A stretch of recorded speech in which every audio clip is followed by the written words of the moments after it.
On the morning of January 22, 1979, the air over Beirut was cool and carried the scent of salt from the Mediterranean, mingling with the ever-present diesel fumes of the city's chaotic traffic. From the vantage point of a second-floor balcony on Rue Verdun, a woman known to her neighbors as Penelope, a quiet and somewhat eccentric British artist, observed the street below with a placid, detached interest, her sketchpad resting untouched in her lap. For months, this had been her routine: a cup of tea, a perch on her balcony, and the casual observation of life in this affluent West Beirut neighborhood, a rhythm that had made her a familiar, unremarkable fixture. She was known for her love of stray cats, several of which now lazed in the winter sun at her feet, and for the canvases that could sometimes be glimpsed through her window, abstract splashes of color that spoke of a life dedicated to aesthetics.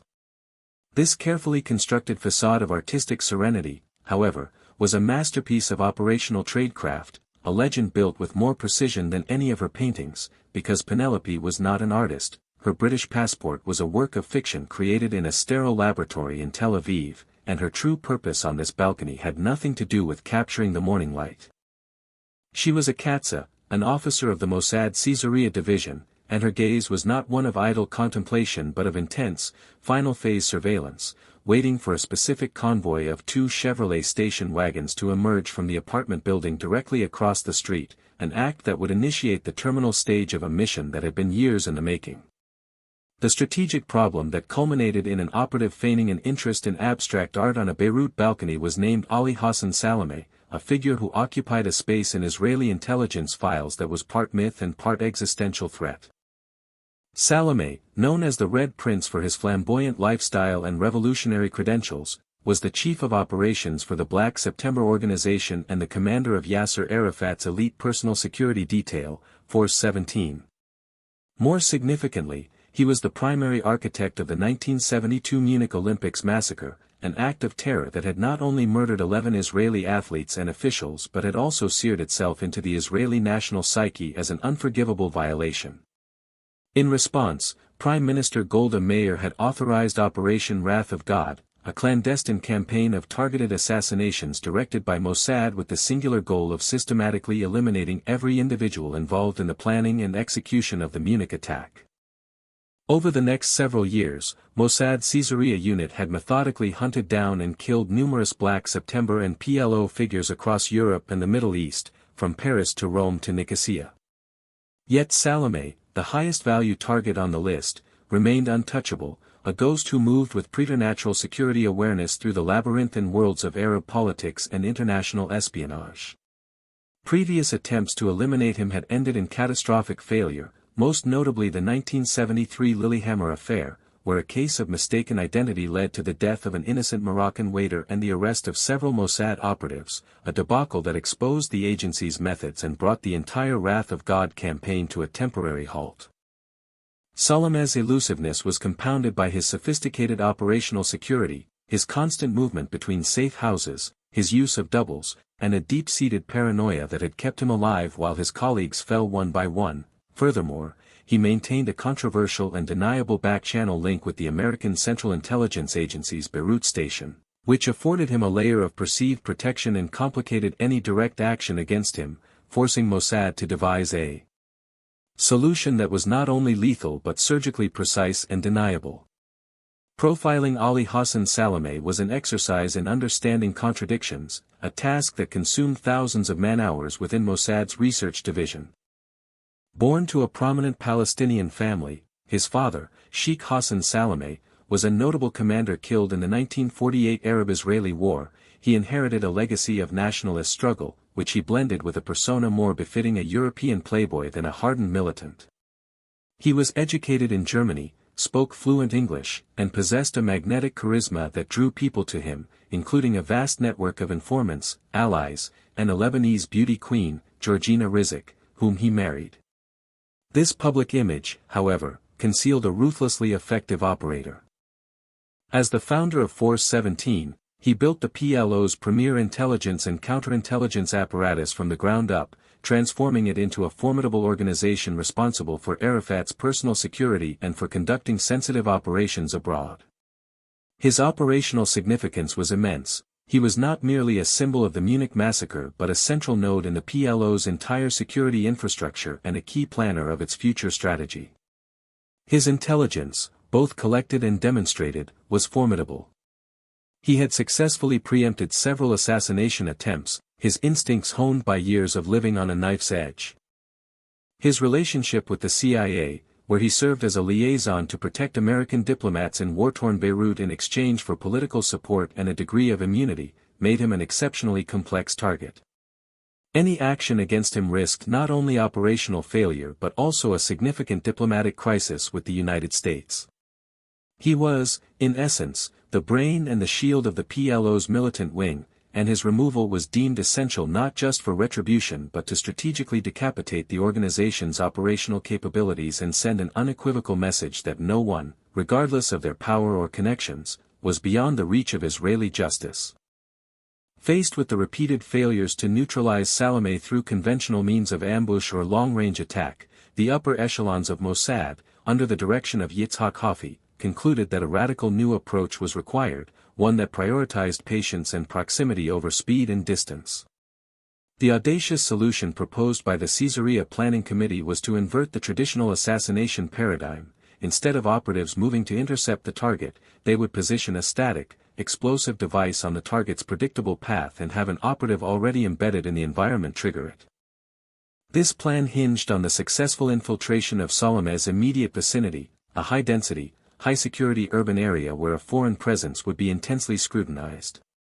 The core of the plan was the deployment of a long-term, deep-cover female operative, a sleeper, who would spend months, or even years if necessary, establishing a completely plausible and non-threatening identity.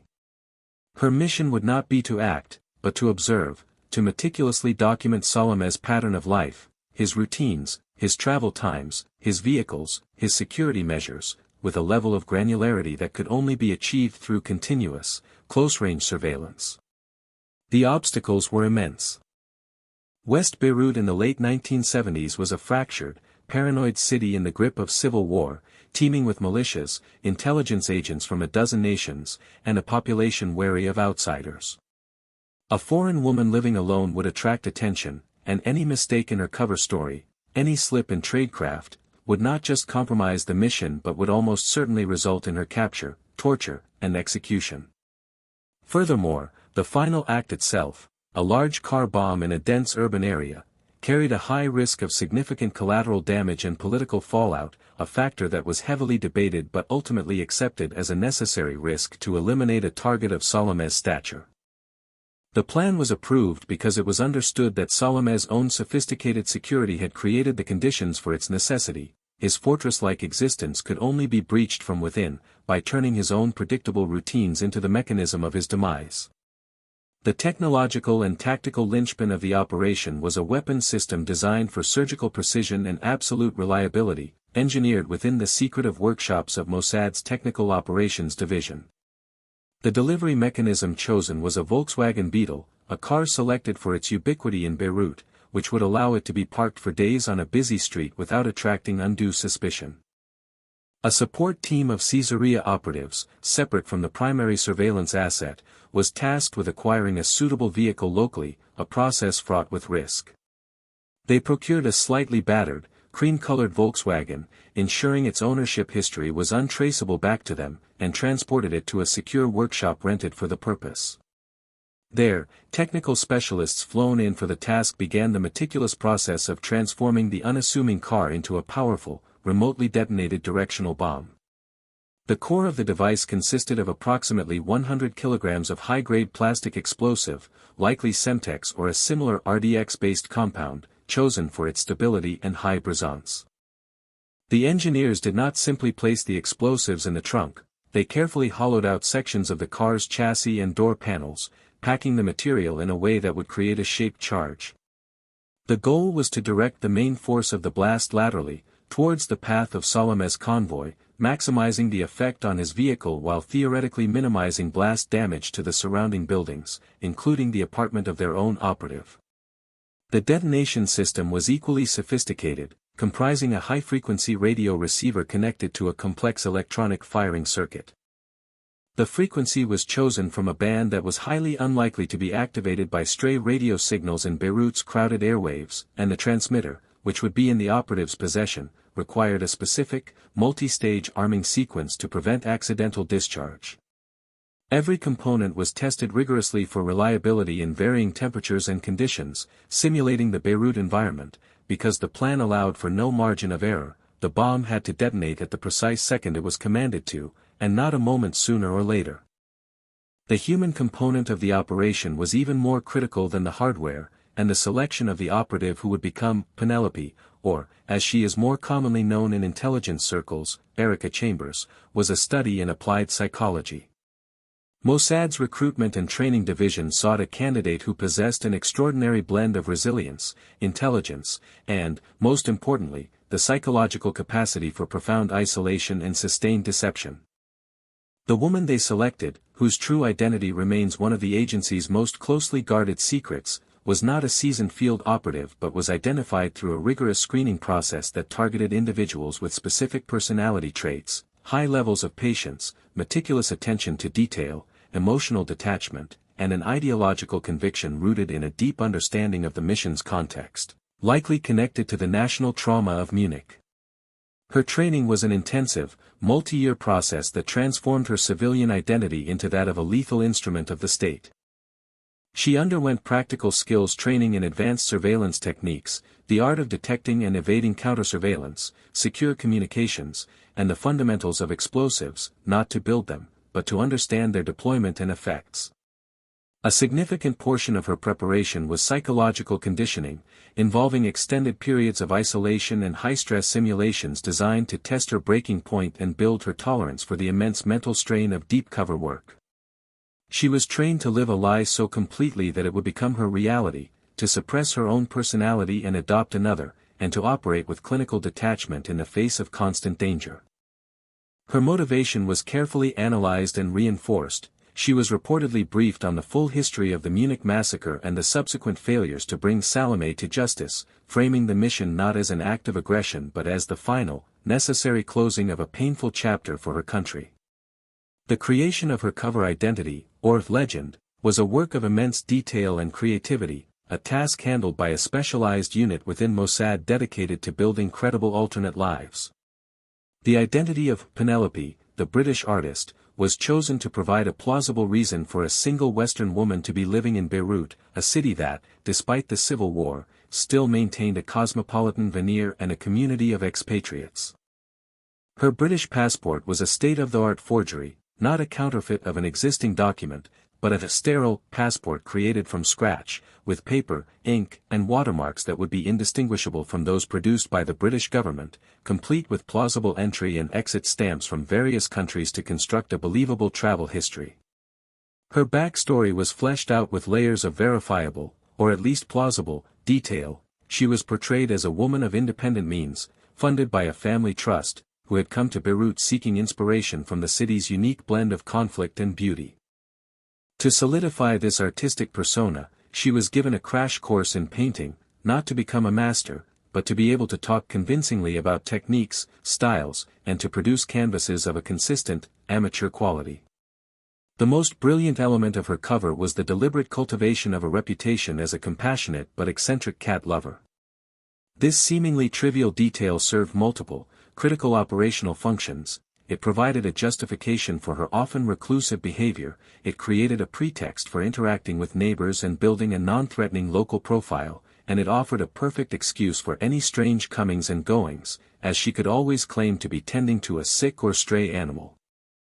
Her apartment, chosen for its direct line of sight to Salome's residence, was carefully furnished to reflect her persona, filled with art supplies, canvases in various stages of completion, and books on art history, creating an environment that would stand up to even a cursory search by suspicious security forces.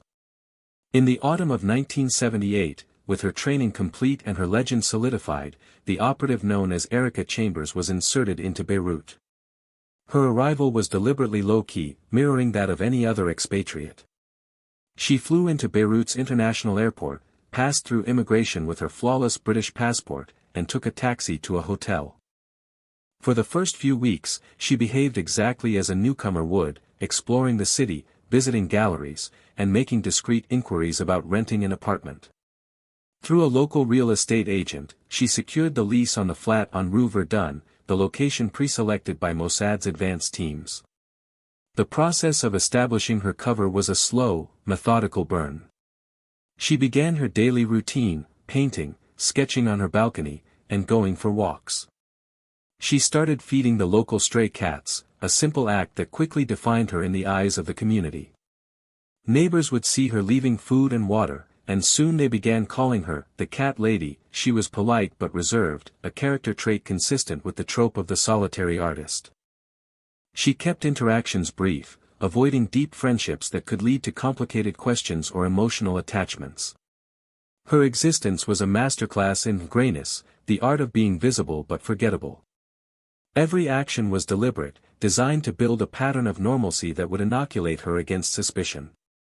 Behind this placid exterior, she was conducting the most critical phase of the operation, the painstaking surveillance of Ali Hassan Salameh.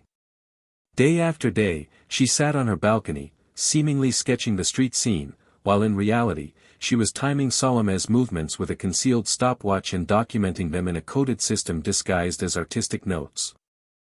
Her apartment was her observation post, her art was her cover, and her quiet life was the shield behind which she gathered the precise intelligence that would be used to kill him. The months of surveillance were a grueling test of psychological endurance, a period defined by monastic patience and nerve-shredding tension. From her balcony, Erica Chambers watched Ali Hassan Salameh's life unfold in a predictable rhythm. She observed him leaving his apartment building, the Bador building, almost every day in the mid-afternoon, typically around 3:30 p.m. He would travel in a two-car convoy, usually a Chevrolet station wagon for himself and his bodyguards, with a second car, often a Land Rover, providing escort. He would travel down Rue Verdun, turn onto Rue Madame Curie, and proceed towards the PLO headquarters. She recorded every detail, the slight variations in his departure time, the composition of his security detail, the speed at which his convoy traveled. This data was not kept in any explicit form. It was committed to memory or embedded in her sketches using a mnemonic code, then transmitted back to her handlers in Tel Aviv through secure, pre-arranged methods. These communications were likely a mix of techniques, possibly including dead drops in pre-scouted locations or brief, encrypted burst transmissions from a concealed device late at night. There were numerous false starts and aborted opportunities. Days would pass when Salameh did not appear, or when he varied his routine unexpectedly, forcing the entire operational clock to be reset. The waiting was the hardest part, a constant state of readiness that frayed the nerves. In early January 1979, the intelligence she had gathered was deemed sufficient and consistent enough to proceed. A separate Caesarea team, the one responsible for the weapon, was activated. They moved the prepared Volkswagen Beetle into position, parking it on Rue Verdun along the route Salameh was known to take, in a spot directly in the kill zone as viewed from Erica's balcony. The final days were the most tense, as the operative knew the bomb was now in place, a dormant beast waiting for her command, and any deviation, any unexpected security sweep, could unravel the entire plot. On the morning of January 22, 1979, Erica Chambers began her final day in Beirut with the same practiced calm that had defined her entire stay. She prepared her tea, sat on her balcony, and opened her sketchpad, the radio transmitter that would seal Salameh's fate likely concealed within an everyday object like a transistor radio or a pack of cigarettes. The hours crawled by. The street below bustled with its usual midday activity. Then, at 3:35 p.m., the garage door of the Bador building across the street rolled open. A tan Chevrolet station wagon emerged, followed by a white Land Rover. Inside the Chevrolet, Salameh sat in the passenger seat, heading to a birthday party for his mother. As the convoy pulled out onto Rue Verdun and began to accelerate, it moved directly into the pre-calculated kill zone, passing alongside the parked Volkswagen Beetle. From her balcony, Erica had a clear, unobstructed view. With clinical precision, at the exact moment the Chevrolet drew parallel to the Volkswagen, she depressed the button on her transmitter. The resulting explosion was immense, a deafening roar that ripped through the afternoon quiet. The shaped charge performed its task flawlessly, directing a devastating wave of force and shrapnel sideways into the Chevrolet, which was lifted from the ground and torn apart. The act itself was over in a fraction of a second. Without a moment's hesitation, Erica Chambers stood up, leaving the teacup, the sketch pad, and the cats behind. Her mission was complete, and the escape phase had begun. She walked calmly back into her apartment, picked up a pre-packed bag containing only the essentials for travel, and left, closing the door on the life of Penelope for the last time. She walked away from the chaos, the smoke, and the sirens, melting into the confusion and making her way to a pre-arranged extraction point, from which she was spirited out of Lebanon, vanishing as completely as the fictional artist she had portrayed. The immediate aftermath of the explosion was a scene of carnage and chaos on Rue Verdun. Ali Hassan Salameh was not killed instantly but was mortally wounded by a piece of steel shrapnel that pierced his skull. He was rushed to the American University Hospital, where he died on the operating table several hours later. 4 of his bodyguards were killed in the blast, along with 4 innocent bystanders, including a British student and a German nun. At least 18 other people were injured. The PLO and Lebanese authorities immediately launched a massive investigation, cordoning off the area and combing the wreckage for clues. They quickly identified the Volkswagen as the source of the bomb and discovered the sophisticated nature of the remote detonation device, pointing toward a highly professional intelligence agency. Investigators swarmed the neighborhood, interviewing residents, and soon learned of the quiet English artist who lived on the second floor with a perfect view of the blast site. When they forced their way into her apartment, they found it exactly as she had left it, the unfinished painting on the easel, the art supplies, the scattered books, and the abandoned cats. The scene was a testament to the perfection of her cover. It was the home of an artist, not a spy. But the artist was gone. The investigation hit a dead end, the name Penelope and her British passport led nowhere, the operative had simply ceased to exist. For Mossad, the operation was a stunning success. It had eliminated the last major architect of the Munich massacre, closing the final chapter of Operation Wrath of God and delivering on a promise of retribution made 7 years prior. Strategically, it decapitated the PLO's internal security apparatus and demonstrated, in the most dramatic fashion possible, that Mossad's reach was global and its memory was long. The psychological cost to the operative who was Erica Chambers can only be speculated upon, but she became a legend within the agency, the embodiment of the ideal deep-cover Katza. The operation remains a classic case study in the tradecraft of targeted killing, a chillingly effective fusion of meticulous planning, technological ingenuity, and the profound psychological transformation of a human being into a dedicated, invisible weapon. Is the use of targeted assassination, even against those responsible for acts of terror, ever truly justifiable when it results in the deaths of innocent civilians? What does it say about a nation's values when it creates and deploys individuals trained to live for months or years as someone they are not, simply to execute a single act of state-sanctioned violence? Share your thoughts in the comments below. If you found this story compelling, please give this video a like and subscribe to our channel.